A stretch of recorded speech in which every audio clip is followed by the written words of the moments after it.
Hello, everyone. Welcome to the Ozark Outpost. This is Global War 85, Operation Nike, and I am here to announce the end of the war. The NATO alliance has agreed to surrender.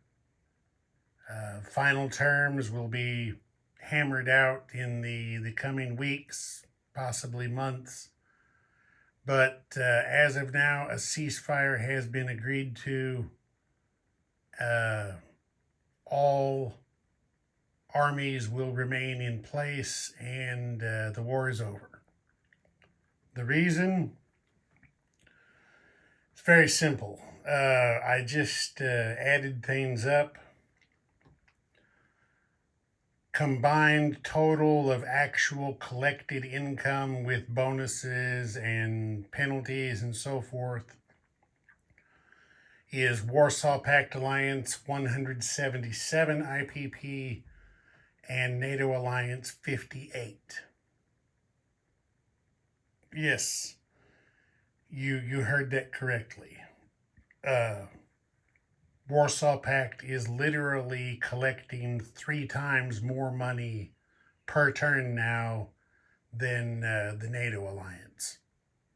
And you can't overcome that. There are, the dice are what the dice are, but the dice cannot overcome a threefold income disparity. The math doesn't work. So, this is going to be the end. The other reason they decided to end it is because everybody can look at the map and see what's coming. I mean, Warsaw Pact is now fully in control of the Middle East. The Soviets are.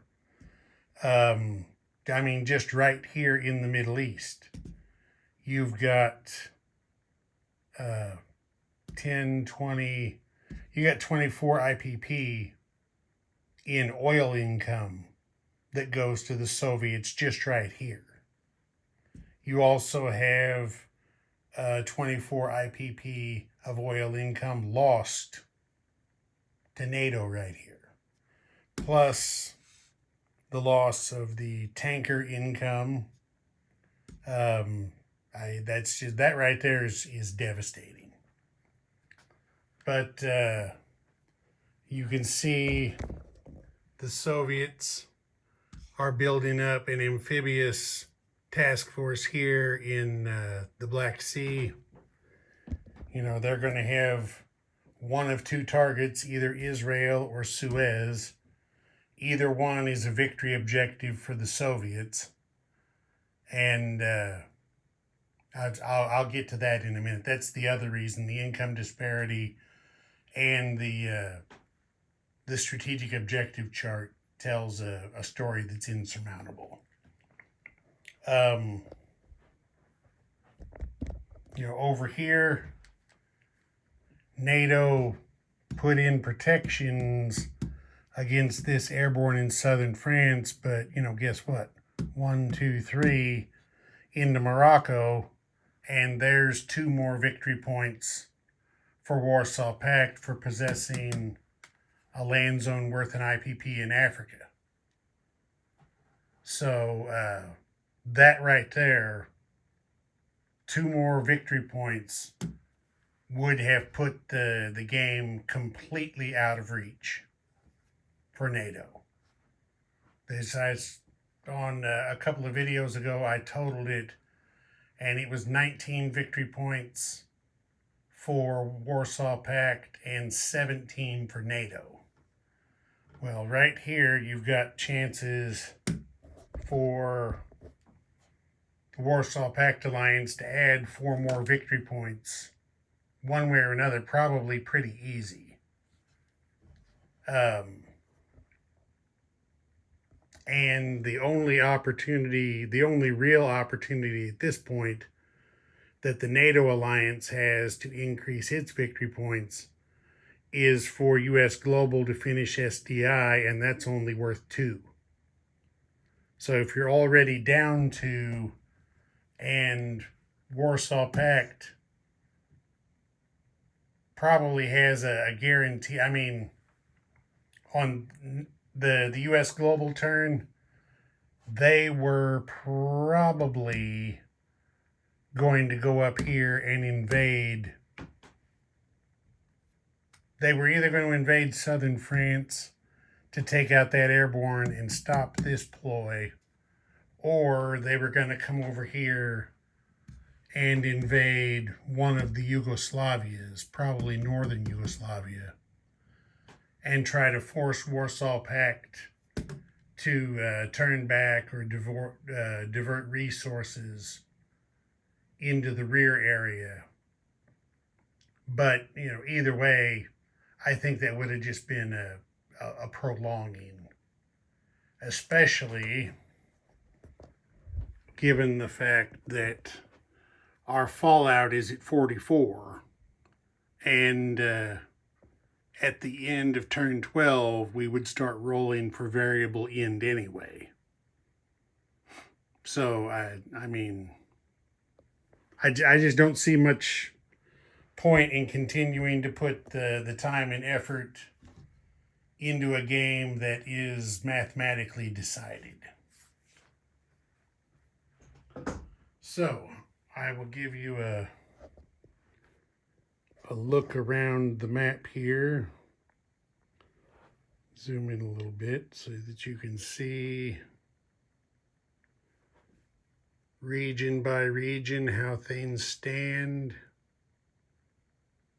NATO put a lot of money into the Toyota War, and it worked for a little while, but eventually they had to abandon it, and it turned out really to be wasted money,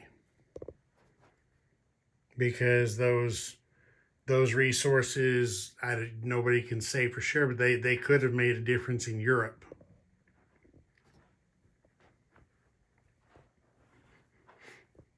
So the U.S. has been trying to defend the Middle East, and that doesn't leave anything too much for reinforcements for NATO in Europe. And you can see how that plays out for yourself there. NATO's hanging on by a thread. The Soviets, other than military aid to Warsaw Pact, the Soviets are committing almost nothing to the European theater, and NATO is still, getting its ass kicked across the board. The Americans came out on top in the Battle of the North Atlantic, but there's no victory points at sea. Keeping the sea lanes open is very important, but the war is won or lost on land. So here's looks at how things stand over here in this part of the world.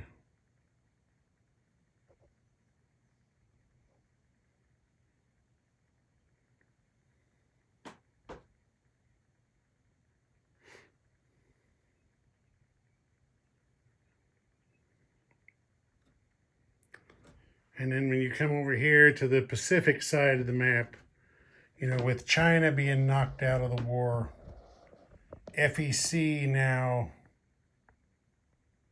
does not have its attention divided. They can concentrate all of their resources on trying to grab Japan or the Philippines or Indonesia, maybe.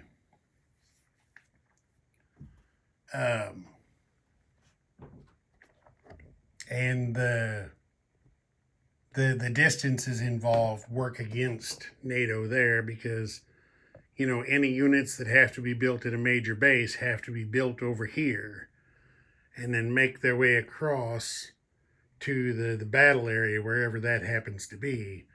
Whereas FEC can build their stuff right here, and bam, they're ready to put it into the battle the very next turn. So, like I said, I think it was just going to be a matter of a very little bit of time before this one was decided on its own. So, thank you everyone for watching. Thank you for the comments, the likes. This one has been fun as always. So, this is the end of Operation Nike. Ozark Outpost. Over and out.